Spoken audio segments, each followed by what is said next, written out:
அன்பானவர்களே, இயேசுவின் நாமத்தில் அன்பின் வாழ்த்துக்கள். இன்று கர்த்தர் நமக்கு கொடுக்கிற வார்த்தை வாக்குத்தத்தம் என்னவென்றால், எரேமியா புஸ்தகம் 33ஆம் அதிகாரத்தில் 1, 2, 3 வசனங்களை வாசிக்கிறேன். எரேமியா இன்னும் காவற்சாலையின் முற்றத்திலே அடைக்கப்பட்டு இருக்கையில் கர்த்தருடைய வார்த்தை இரண்டாம் தரம் அவனுக்கு உண்டாகி, அவர் இதை செய்கிற கர்த்தருமாய், இதை திடப்படுத்தும்படிக்கு இதை உருவேற்படுத்துகிற கர்த்தருமாய் இருக்கிற யெகோவா என்னும் நாமமுள்ளவர் சொல்லுகிறதா என்னவென்றால், என்னை நோக்கி கூப்பிடு, அப்பொழுது நான் உனக்கு உத்தரவு கொடுத்து நீ அறியாததும் உனக்கு எட்டாதமான பெரிய காரியங்களை உனக்கு அறிவிப்பேன், செய்வேன் என்று சொல். என் அன்பு தேவனுடைய பிள்ளைகளே, தேவன் இன்றைக்கு தாம் செய்ய போகிறதை எரேமியாவுக்கு சொல்லுகிறார். அவருடைய திட்டத்தை கர்த்தர் வெளிப்படுத்துகிறார். இதை செய்கிறவரும், இதை திடப்படுத்துகிறவரும், இதை உருவேற்படுத்துகிறவரும், செய்கிறவர், திடப்படுத்துகிறவர், உருவாக்குகிற தேவன் யெகோவா என்னும் நாமம் உள்ளவர்.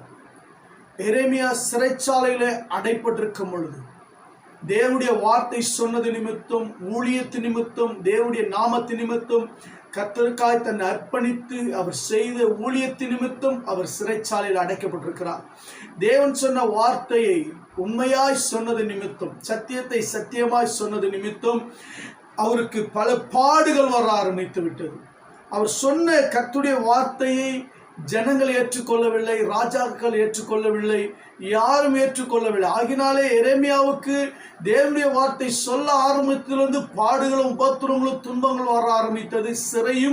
சிறையிருப்பில் அடைப்பட்டிருந்தார், காவற்சாலையிலே அடைப்பட்டு இருக்கிறார். இப்படிப்பட்ட நேரத்தில் ஆண்டவர் சொல்லுகிறார், எரேமியாவை நான் ஒன்று செய்ய போகிறேன், நான் அதை திடப்படுத்த போகிறேன், நான் அதை உருவாக்க போகிறேன். என்னவென்றால், நான் யெகோவா தேவன், உன் மீட்பர், உன் இரட்சகர், நான் வல்லமை உள்ளவர், சர்வ வல்லமையுள்ளவர். என்னவென்றால், என்னை நோக்கி கூப்பிடு, என்னை நோக்கி கூப்பிடு, நான் அப்பொழுது உனக்கு மறு உத்தரவு அருளுவேன். ஹல்லேலூயா. என்னை நோக்கி நீ கூப்பிடு எரேமியாவே, அப்பொழுது நான் உனக்கு பதில் செய்வேன். ஆமென். என் அன்பு தேவனுடைய பிள்ளைகளே, கர்த்தரை நோக்கி கூப்பிட்டு கொண்டிருக்கிறவர்களே, இன்னும் எனக்கு பதில் வரவில்லையே, இன்னும் எனக்கு நான் கூப்பிட்டு கொண்டிருக்கிறேன், தேவன் மறு உத்தரவு கொடுக்கலையே, என் ஜெபம் கேட்கப்பட்டதா இல்லையா, தேவன் ஏன் இன்னும் அமைதியா இருக்கிறார், ஏன் ஆண்டவர் பொறுமையா இருக்கிறார், ஏன் எனக்கு பதில் வரல, ஏன் என்னுடைய வாழ்க்கைக்கு பதில் வரல, ஏன் என்னுடைய பிள்ளைகள் வாழ்க்கைக்கு பதில் வரல, ஏன் என்னுடைய வேலைக்கு பதில் வரல, ஏன் என்னுடைய திருமணத்துக்கு பதில் வரல, ஏன் என்னுடைய குழந்தை பாக்கியத்துக்கு பதில் வரல, ஏன் என்னுடைய காரியங்கள் எல்லாம் இவ்வளவு நாள் கிடப்பில் இருக்கிறது, வெகு நாள் ஆக்கிவிட்டது, ஏன் எனக்கு பதில் வரவில்லை என்று சொல்லி கலங்கி கொண்டிருக்கிறேன். அன்பு தேவனுடைய பிள்ளைகளே, ஆண்டவர் உங்களுக்கு சொல்லுகிறார், என்னை நோக்கி கூப்பிட்டவனுக்கு அவர் பதில் செய்கிறாராம். என்ன தெரியுமா? நீ அறியாததை, உனக்கு எட்டாததை, பெரிய காரியத்தை கர்த்தர் உனக்கு அறிவிக்கிறது மாத்திரமல்ல, அதை செய்ய போகிறார், அதை திடப்படுத்த போகிறார், அதை உருவாக்க போகிறார். ஹல்லேலூயா. கர்த்தர் இன்றைக்கு அதைத்தான் சொல்லுகிறார். அவர் செய்கிறதை சொல்லுகிற ஆண்டவர். நீ அறியாத ஒன்றை, ஒருவேளை நீங்கள் அறிந்த ஒன்றை தேவனிடத்தில் கேட்டுக்கொண்டிருக்கலாம், அதையும் தேவன் செய்வார்.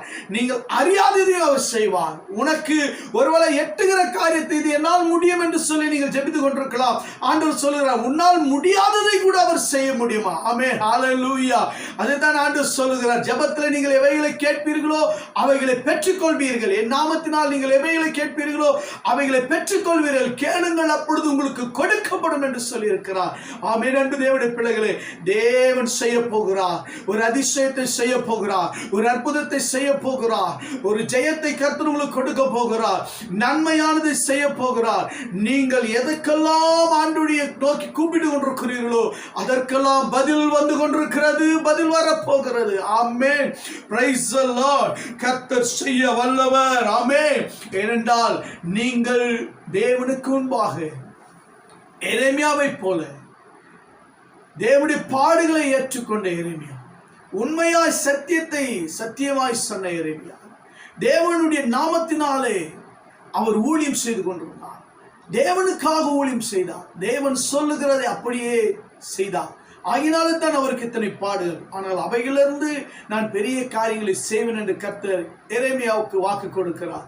ஆமென். அன்பு தேவனுடைய பிள்ளைகளை, நீங்களும் உண்மையாய் தேவனுக்கு ஊழியம் செய்யுங்கள். உண்மையாய் ஆராதியுங்கள், உண்மையாய் செபியுங்கள், சத்தியத்தை சத்தியமாய் சொல்லுங்கள். நீங்கள் யாரா இருந்தாலும் சரி, ஊழியக்காரா இருந்தாலும் சரி, விசுவாசியா இருந்தாலும் சரி, சத்தியத்தை சத்தியமாய் கைக்கொள்ளுங்கள், நியாயத்தை நியாயமாய் செயல்படுத்துங்கள், உத்தமமாய் செயல்படுங்கள். தேவன் உங்களுக்கு பெரிய காரியங்களை செய்வார். அவரால் கூடாத காரியம் ஒன்றுமே இல்லை. அவர் நிச்சயம் செய்வார். ஆமென். அன்பு தேவனுடைய பிள்ளைகளே, சங்கீதம் 91:15 சொல்லப்படுகிறார், அவன் என்னை நோக்கி கூப்பிடுவான், நான் அவனுக்கு மறு உத்தரவு அருளி செய்வேன். ஆபத்திலே நானே அவனோடு இருந்து அவனை தப்புவித்து அவனை கனப்படுத்தி நீடித்த நாட்களாய் அவனை திருப்தியாக்குவேன். ஆமென். இங்கே பாருங்கள், ஆண்டவர் சொல்லுகிறார், சங்கீதம் 91 எல்லாருக்கும் தெரிஞ்ச ஒரு சங்கீதம் தான். ஆனால் தேவன் சொல்லுகிற காரியம் பாருங்கள், அவன் என்னை நோக்கி கூப்பிடுவான், நான் அவனுக்கு மறு உத்தரவு அருளி செய்வேன். ஆபத்திலே நானே அவனோடு இருந்து அவனை தப்புவித்து அவனை கனப்படுத்துவேன். நீடித்த நாட்களாய் அவனை திருப்தியாக்கி ரட்சிப்பை அவனுக்கு காண்பிப்பேன். யாருக்கு? சர்வ வல்லவருடைய நிழல்ல இருக்கிறவர்களுக்கு. யாருக்கு? கர்த்தரிடத்தில் வாஞ்சியா இருக்கிறவர்களுக்கு, அவருடைய நாமத்தை அறிந்திருக்கிறவர்களுக்கு, அவரை துதிக்கிறவர்களுக்கு. தேவன் எப்படி இருப்பாரான் தெரியுமா? அவனை உயர்ந்த அடைக்கலத்தில் வைக்கும்படிக்கு, அவனை உயர்த்தும்படிக்கு அவன் என்னை நோக்கி கூப்பிடுவான், நான் அவனுக்கு மறு உத்தரவு அருளி செய்வேன். ஆபத்திலே, கஷ்டத்து நேரத்தில், துன்பத்து நேரத்தில் இல்லையா, அக்கினியில போடுவேன்னு சொல்லிட்டாங்க சாத்ராக் மேஷாக் ஆபேத்நேகோவை. ஆனாலும் அவர்கள் வாஞ்சை, அவர்கள் ஆராதனை தேவனை நோக்கி எங்களை தப்புவிக்க வல்லவர் என்று சொன்னார்கள். தானியேலை சிங்ககபியிலே போடும்படி சொன்னார்கள். ஆனாலும் இடைவிடாமல் ஆராதிக்கிற வாஞ்சை, அக்கினி சூழலிலிருந்து சாத்ராக் மேஷாக் ஆபேத்நேகோ காப்பாற்றப்பட்டார்கள். தானியேல் சிங்ககபியிலிருந்து காப்பாற்றப்பட்டார். ஹல்லேலூயா. என் அன்பு தேவனுடைய பிள்ளைகளே, வேதம் சொல்லப்பட்டிருக்கிறது, எசேக்கியா ராஜா 2 ஆசா ராஜா தேவனாகிய கர்த்தரை நோக்கி கூப்பிட்டு, கர்த்தாவே, பலனுள்ளவனுக்காகிலும் பலனற்றவனாக்கிலும் உதவி செய்கிறவனுக்கு லேசான காரியம் என்று சொன்னார். ஆபத்திலே நோக்கி கூப்பிட்டார். அவருக்கு விரோதமாய் படையெடுத்து வந்தார்கள். அம்மோனியர், அமலேக்கர், பல ராஜாக்கள் எழுப்பி வந்தார்கள். அவர்கள் தேவனை ஆபத்திலே நோக்கி கூப்பிட்டு தேவனை துதித்தார்கள், ஆராதித்தார்கள். தேவன் அவர்களுக்கு பெரிய வெற்றியை கொடுத்தார். அல்லேலூயா. என் அன்பு தேவனுடைய பிள்ளைகளே, இன்றைக்கு கர்த்தர் உங்கள் எதிரி மீது ஜெயத்தை கொடுப்பார். உங்கள் ஆபத்தை உண்டு பண்ணுகிற பிசாசின் மீது கர்த்தர் உங்களுக்கு ஜெயத்தை கொடுப்பார். உங்களை பாதுகாப்பார். எல்லா ஆபத்துகளுக்கும், விபத்துகளுக்கும், எல்லா சத்துருடைய கிரியைகளுக்கும், பில்லி சூனியங்களுக்கு கர்த்தர் உங்களை பாதுகாப்பார். எப்பொழுது? அவரை நோக்கி கூப்பிடு, அவரை நோக்கி கூப்பிடு. உன்னை தப்புவித்து கனப்படுத்துவார். நீடித்த நாட்களாய் அவருடைய கிருபையினால் உங்களை திருப்தியாக்குவார். அவருடைய ரட்சிப்பு உங்களுக்கு காண்பிப்பார். ஆம், சங்கீதத்தில் 50:15 சொல்லுவார், ஆபத்து காலத்தில் என்னை நோக்கி கூப்பிடு, நான் உன்னை விடுவிப்பேன், நீ என்னை மகிமைப்படுத்துவார். அவர்கள் அவரை நோக்கி பார்த்து கூப்பிட்டார்கள், ஒரு முகங்கள் பிரகாசம் அடைந்தது. ஆமென். என் அன்பு தேவனுடைய பிள்ளைகள், கர்த்தரை நோக்கி கூப்பிடுங்க. ஆமென். 2வது வேதம் சொல்லப்பட்டிருக்கிறது, மார்க்கின புஸ்தகம் 10ஆம் அதிகாரத்தில் அங்க வாசிக்கும் பொழுது, பிரியமான தேவனுடைய பிள்ளைகளே, praise the Lord, thank you Jesus, glory to God. Mark 10ஆம் அதிகாரத்தில் 46 நாம் வாசிக்கும் பொழுது அங்கு சொல்லப்பட்டிருக்கிறது, பத்திமே என்னும் குருடன் ஆண்டவரை நோக்கி கூப்பிட்டானா. இயேசுவே, தாவீதின் குமாரனை எனக்கு இறங்கும் என்று நோக்கி கூப்பிட்டான். எல்லாரும் பேசாது இருக்கும்படி அவனை அதட்டினார்கள். அவனோ தாவீதின் குமாரனை எனக்கு இறங்கும் என்று சொல்லி முன்னிலும் அதிகமாய் கூப்பிட்டான். இயேசு நின்று அவனை அழைத்து, தினன்கொள் எழுந்திரு, இயேசுவை அழைக்கிறார் என்று சொன்னார்கள். உடனே அவன் தன் மேல் வஸ்திரத்தை எரிந்துவிட்டு எழுந்து இயேசுவினிடத்தில் வந்தான். இயேசு அவனை நோக்கி, நான் உனக்கு என்ன செய்ய வேண்டும் என்று நிற்கிறார். அதற்கு அந்த ஆண்டவனே, அந்த மனுஷன், ஆண்டவனே, நான் பார்வையடைய வேண்டும். இயேசு அவனை நோக்கி, நீ போகலாம், உன் விசுவாசம் உன்னை ரட்சித்தது என்றார். உடனே அவன் பார்வையடைந்து வழியிலே இயேசுக்கு பின் சென்றான். ஆமென்.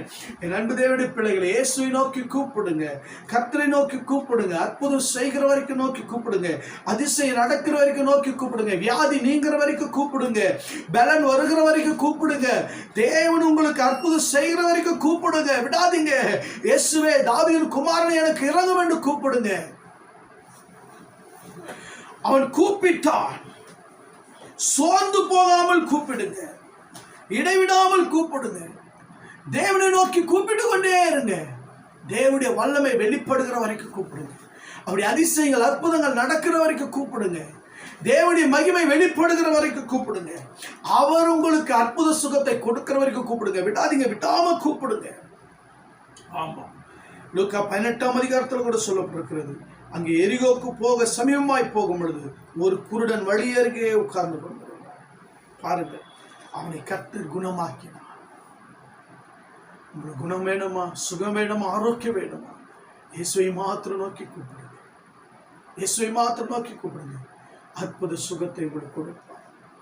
அடுத்து சொல்லப்பட்டிருக்கிறது சங்கீதங்களின் புத்தகம் 22 சொல்லப்பட்டிருக்கு. சங்கீதம் 22ஆம் சங்கீதத்தில் சொல்லப்பட்டிருக்கிறது, அவர்கள் அவரை நோக்கி பார்த்து, பாருங்க வேதம் சொல்லப்பட்டிருக்கிறது, பாருங்க, பிரியமானவர்களே, உம்மை நோக்கி கூப்பிட்டு தப்பினார்கள், உம்மை நம்பி வெட்கப்பட்டு போகாதிருந்தார்கள்.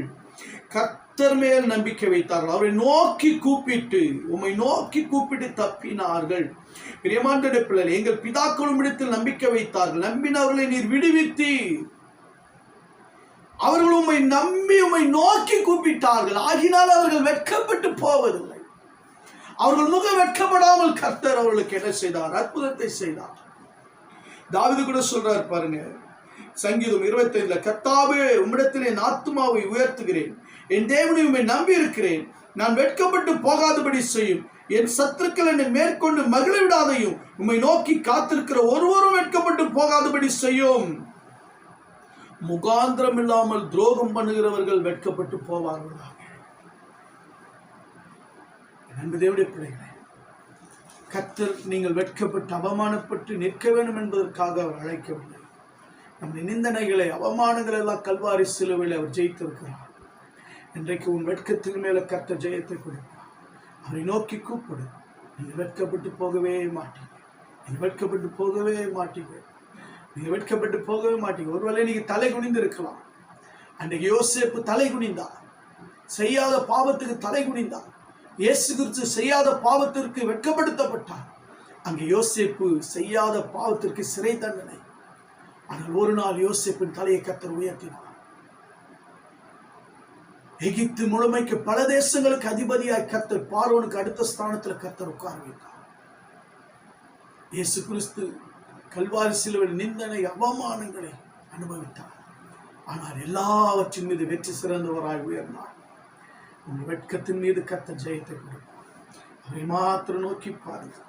31 சங்கீதம் 31 அப்படித்தான் சொல்லப்படும், கர்த்தாவே உம்மை நம்பி இருக்கிறேன், நான் ஒரு காலம் வெட்க முடியாதபடி செய்யும், உமது நீதி நிமித்தம் என்னை விடுவியும் என்று சொல்லி சொல்லுகிறார். பாருங்கள் எப்படி சொல்றார், உமது செவியை எனக்கு சாய்த்து சீக்கிரமா என்னை தப்புவியும், நீர் எனக்கு பலத்த துருகமும் எனக்கு அடைக்கலமான அனுகூலமாய் இருக்கிறீர் என்று சொல்கிறார். என் கண்மலை, என் கோட்டையும் நீரே, உமது நாமத்தின் நிமித்தம் எனக்கு வழிகாட்டி என்னை நடத்தியவர்களும் என்று சொல்கிறார். தேவன் நீரே எனக்கு அரண் என்று சொல்கிறார். என் அன்பு தேவனுடைய பிள்ளைகளே, கர்த்தரை பிடித்து கொள்ளுங்கள், ஆண்டவரை பிடிச்சு கொள்ளுங்கள், கர்த்தருடைய நாமத்தை மாத்திரம் பிடிச்சு கொள்ளுங்கள், அவரை துதிங்க, அவரை கனப்படுத்துங்க. நீங்கள் வெட்கப்பட்டு போக மாட்டீங்க. ஆமென். அன்பு தேவனுடைய பிள்ளைகளே, ஊழியம் செய்வர்களுக்கு நான் சொல்லுகிறேன், அப்போஸ்தலர் 4ஆம் அதிகாரத்தில் எங்க வேதம் சொல்லப்பட்டிருக்கிறது, அவர்களை அழைத்து அடித்து இயேசுவின் நாமத்தை சொல்லக்கூடாது என்று சொல்லி பவுல் அப்போஸ்தலர்கள் பேதுருவை நடந்தது என்ன தெரியுமா? அவங்க எல்லாரும் ஒருமனப்பட்டு ஜெபிக்க ஆரம்பித்தார்கள். தேவன் இடத்தை அசைத்தார். தேவனுடைய வல்லமை இறங்கி வந்தது, வசனம் பரவியது, எழுப்புதல் உண்டானது, கர்த்தருடைய நாமம் மகிமைப்பட்டது. அப்போஸ்தலர் 4ஆம் அதிகாரம் 18 31 வரைக்கும் நீங்க வாசித்து பாருங்க. தேவனுடைய பிள்ளைகள், தேவனுடைய ஊழியத்தை செய்கிறவர்கள் யாரா இருந்தாலும் சரி, இந்த காலத்தில் எதிர்ப்புகள் எல்லாம் வரத்தான் செய்யும். ஆனால் நீங்கள் தேவனுக்காக எழும்பி பிரகாசி, தேவனை நோக்கி கூப்பிடுங்க. உங்களுடைய பலத்திலே, உங்களுடைய பராக்கிரமத்தில், உங்களுடைய சிந்தனையில், உங்கள் மாம்சத்தில் நிற்காதுங்க. கர்த்தருக்கு ஒப்பு கொடுங்க. கர்த்தர் பெரிய ஜெயத்தை உங்களுக்கு கொடுப்பார். பரலோக பிதாவே, அன்பின் தகப்பனே, வானத்துக்கு பூமிக்கு தேவனாக்கிட்டாங்க இயேசு கிறிஸ்து நாமத்தினால் வருவார். என்னை நோக்கி கூப்பிடுங்க, அறியாத எட்டாதமான பெரிய காரியங்களை செய்வேன்னு சொல்லுங்க. நோக்கி கூப்பிடுற ஒவ்வொருவருக்கு அற்புதத்தை செய்யுங்க. இயேசுவின் நாமத்தில் பிதாவே, ஆமென், ஆமென். God bless you.